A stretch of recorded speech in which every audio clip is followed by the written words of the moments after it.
The scripture today comes from Hebrews 1 and 2 and verse 8. Now faith is the assurance of things hoped for, the conviction of things not seen. For by and the men of old received divine approval. By faith Abraham obeyed when he was called to go out to a place which he was to receive as an inheritance. And he went out, not knowing where he was to go. The word of God for the people of God. Thanks be to God. Children, I'm gonna do what the Spirit say do. I'm gonna do what the Spirit say do. What happens when women organize for mission? Women have been in mission for centuries. In 1869, Methodist Episcopal Church women learned that women in India could not be treated by male doctors, so they decided to do something about it. They raised funds to send a woman doctor, Clara Swain, and a woman teacher, Isabella Thoburn, to serve women and children in India. Their bold, courageous action galvanized the movement that's still turning faith, hope, and love into action today. United Methodist women serve in local churches and communities and speak up against injustice. Our second and third mile giving supports mission around the world. When women organize for mission, the needs of women, children, and youth are placed front and center. Over 100 years ago, daring, giving United Methodist women deaconesses set out to serve by founding schools for newly freed African Americans after the Civil War, settlement houses for new immigrants, and mothers' clubs in poor rural communities. Their work remains today as United Methodist Women support nearly 100 national mission institutions with services like childcare, parenting seminars, camps for children with special needs, and assistance to immigrants and survivors of human trafficking. When women organize for mission, their work extends around the world to more than 100 countries. And United Methodist Women regional missionaries engage in edgy, compassionate work in Africa, Asia, Latin America, and the Caribbean. Here at home, Mission U, a United Methodist Women transformative education program, promotes spiritual growth and Christian discipleship that is faithful, loving, and informed. Just as our foremothers knew long ago, women's lives matter. When women are educated and empowered, the lives of their children, families, and communities improve, and their nation progresses, because that's what happens when women organize for mission. And women still need to organize for mission, because 250,000 women die worldwide from preventable causes related to pregnancy. Climate change and carbon emissions are responsible for 5 million deaths each year. The United States has the highest incarceration rate in the world, and the top 10% of the U.S. population has twice the amount of wealth as the bottom 90%. And as United Methodist women continue to work on these critical issues, we also grow in our own most precious faith. We are a 150-year-old women's movement, still saying yes to God's call to mission. Do what the Spirit say do.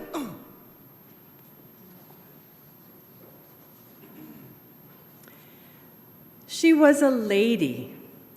Everyone from the kitchen help to the minister could testify to her unfailing serenity and shy good humor, her perfect devotion to her family, and her kindness to those less fortunate, her profound culture and delightful charm, and her boundless piety. She moved down the street with the grace of a queen. Little children glowed when she smiled at them, and gentlemen bowed reverently and competed for the honor of helping her into her carriage. She ran her household efficiently.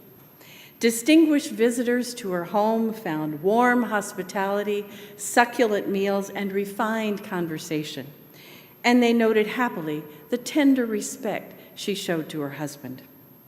The whole family attended religious services. Her children, they were young ladies and gentlemen, all of them, watched their mother worshipfully as she bowed her head, her Bible and her hymn book in her laps. To her gloved fingertips, she was the consummate lady. That's not the person we're talking about today. That's an ideal. Our story, rather, is about real women who gathered up their faith and held on to each other, and over the last century and a half went out following God's lead. And they accomplished more than anyone ever thought would be possible. In 1869, the country was, as you know from your history classes, very different from what it is now. The invention of the telephone was still 7 years in the future, the light bulb 3 years beyond that. In 1869, the state of Texas was only 24 years old, which I know is younger than some of you people here today. The United States didn't include half of the territory that it includes now. And that wrenching Civil War was only 4 years in the past. In 1869, in most states, women were legally the property of their husbands. They had no legal right to money that they earned, and their children legally belonged to their husbands. Women didn't yet have the right to vote. Women generally couldn't travel freely or easily, and whether living on a farm or small town or in a large city, they worked from well before sunup to well after sundown. But in 1869, like today, women had faith, and their piety moved them to do simply extraordinary things. And so in faith, Methodist women went out, literally. On the evening of March 23rd, 1869, 150 years ago yesterday, 8 women out of the 200 who had been invited gathered in a rainstorm at Tremont Street Methodist Episcopal Church in Boston. Or they tried to meet. Someone hadn't notified the church janitor, so they had to huddle in a doorway out of the rain until he showed up to open the door. Once inside, they heard from 2 missionary wives, Lois Parker and Clementina Butler, who were back in the United States on furlough from India with their missionary husbands. Mrs. Parker and Mrs. Butler told the other women about the desperate needs of women in India for medical care, inspiration, and the gospel. The women's hearts were stirred, and they were moved to compassion. We do that now, of course. They were moved to compassion for their sisters halfway around the world. So that very night, out of their great faith that God was calling even them, they covenanted together and with God, and they took a resolution to organize. The following Tuesday, it rained again, but a larger crowd of women gathered, and the Women's Foreign Missionary Society of the Methodist Episcopal Church was officially organized. These were the founders. Some of the women became life members right on the spot. Such was the depth of their faith in their new enterprise and in God.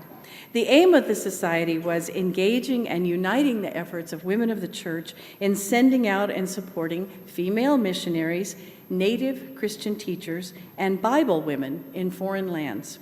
They set the dues at just $1 a year so that it wouldn't be out of the reach of any woman in the church. Just 3 months later, in June of 1869, the women had published the first issue of their mission magazine, Heathen Woman's Friend. It was a different time. A few years later, when the women discovered that their sisters in other countries, yes, hadn't heard the gospel, but heathen was not the appropriate term, the mission magazine was renamed Woman's Missionary Friend. Now, these pioneering women knew how crucial it was to have printed materials to share with each other about mission needs and mission successes around the world. So since that time, every Methodist woman's mission organization has published a magazine. Mission education is still a defining characteristic of United Methodist Women. 3 months later, in September of 1869, the women had raised enough money to send not 1 but 2 missionaries to India They were medical doctor Isabella Thoburn and teacher Clara Swain. The missionaries went out, and the hearts of their sisters and supporters went with them. Those women would have no way of knowing that 150 years later, the hospital and the college they established still serve the people of India. For the women of the missionary societies, however, their faith in God did not keep them from difficulties. The men of the parent mission boards of the denomination generally weren't enthusiastic about this new women's work. They saw it as competition until they saw how much money the women raised. Then the men invited the women to turn the money they raised over to the men so it could be spent in mission. The women politely declined. There's a story that a male Methodist leader once remarked that he always attended the women's prayer meetings. Quote, "You can never tell what these women might take to praying if left alone." Now, the women were timid about speaking up in public. It wasn't customary then for women to do that. So occasionally they would invite a male minister to conduct their mission society meetings. The women didn't really know how to keep books or how to take minutes, although they prayed mightily for those skills. When one woman was elected secretary, she was so unprepared that she took the minutes on the paper she had at hand, which was brown butcher paper used to wrap meat. Another woman, when asked to become the Mission Society treasurer in a chapter in New York, refused, saying she wasn't competent. Now, when she reported this to her husband, he graciously and kindly said, "But my dear, I did not marry an incompetent person." So she took the job, and she held it for 28 years. Mission money came from fairs, socials, flag festivals, quilting parties, bake sales. One creative woman who was teaching table manners to her children at the time charged them a penny for each spot on the tablecloth after a meal was over. How much faith did it take to go out, really? When you thought you weren't prepared, you didn't have enough money, or the general church didn't support your work. Eventually, home mission societies were established, and they flourished along with the foreign missionary societies. Over the decades, more than a dozen women's mission organizations from 10 different denominations merged in 1972 to form United Methodist Women. So for a century and a half, the focus of the women organized for mission has been working on behalf of women, children, and youth around the world. Over the decade, the women's faith carried them as they continued to go out, trusting wherever God was leading them.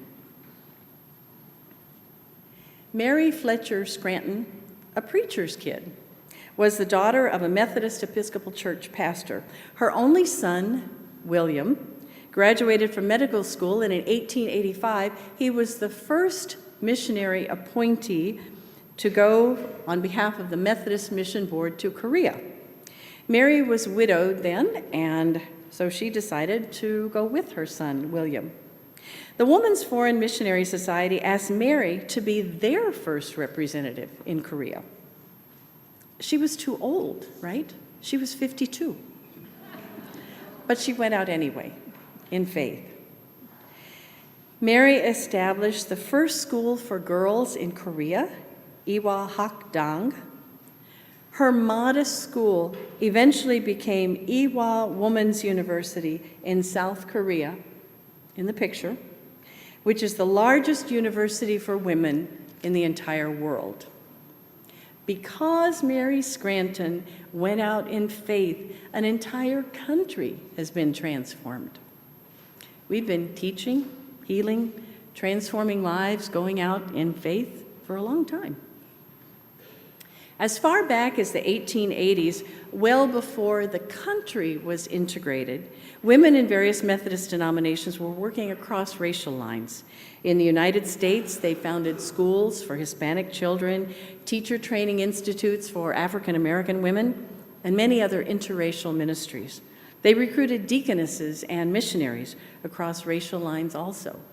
In the 1930s, the Missionary Society women organized against lynching. Even when the segregated central jurisdiction was formed in 1939, women continued working with each other across racial lines.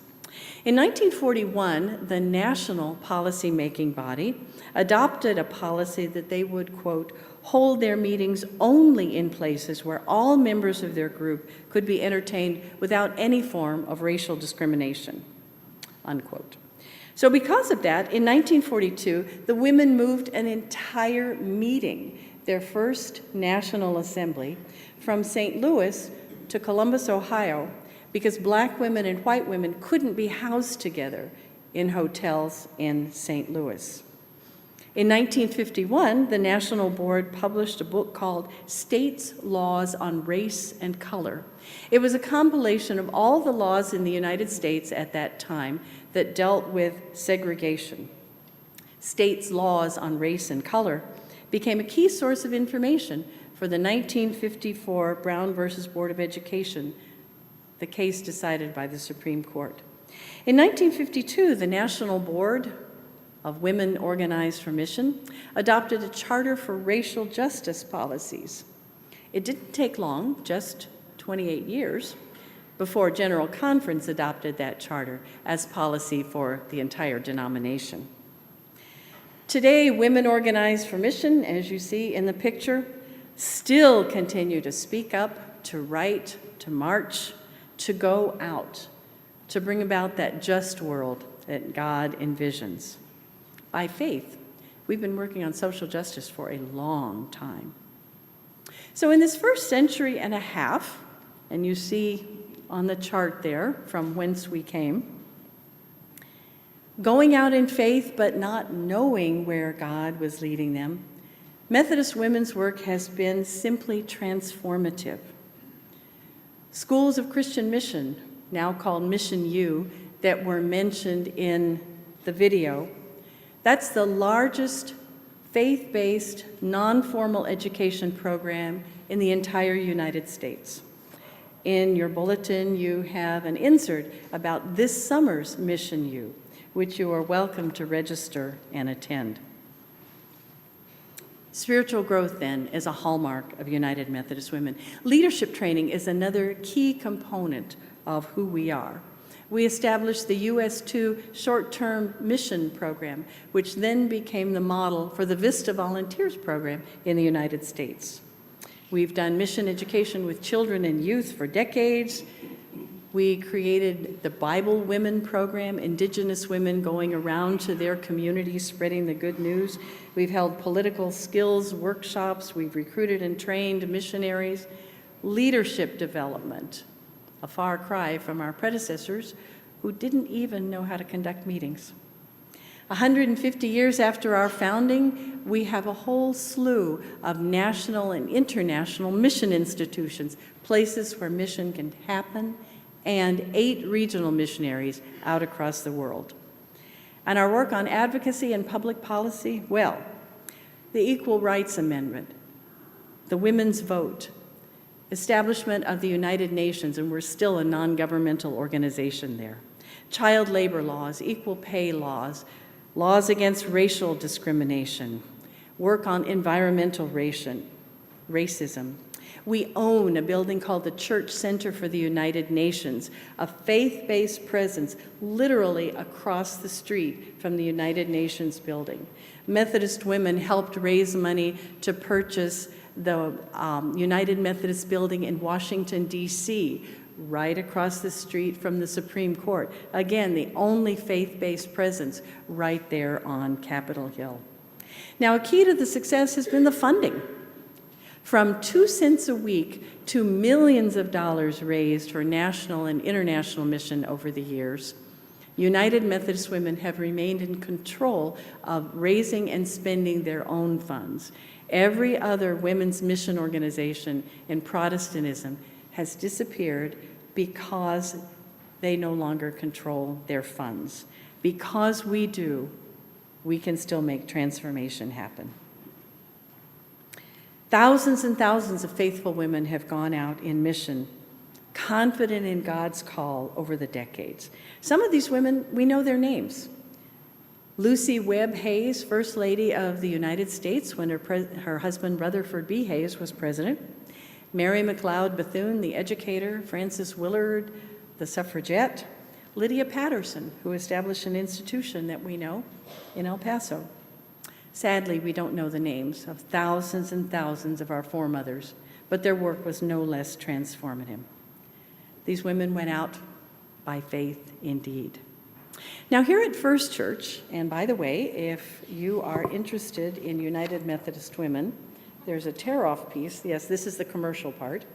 There's a tear-off piece on this insert in your bulletin. Let us know that you're interested in learning more about United Methodist Women. Here at First Church, we're doing a variety of things, supporting the Montopolis Friendship Community Center, established by women in this district more than 60 years ago in the Montopolis neighborhood of Austin. Yearly mission studies and other mission education. We're developing means and methods and people to be in ministry right at the border with folks who are crossing in from Mexico looking for sanctuary here in the United States. We keep working with Southside Community Center, a national mission institution in San Marcos, and our maternal health initiative, a pride and joy of ours, as committed, informed women are working with the legislature to literally change public policy in the state of Texas so that women don't die from childbirth. In 2019, we too continue to go out in faith. All women are invited to become part of this great movement. Now, Taylor said it yesterday at Kathy and Jeff's wedding, but I had it here in my script before that. She said, quoting the UT slogan, "What starts here changes the world." But I like to think that what started at Tremont Street Methodist Episcopal Church on March 23rd, 1869, really changed the world. And it still resonates a century and a half later. If you're a member of United Methodist Women or of one of its predecessor mission organizations, would you stand? Well,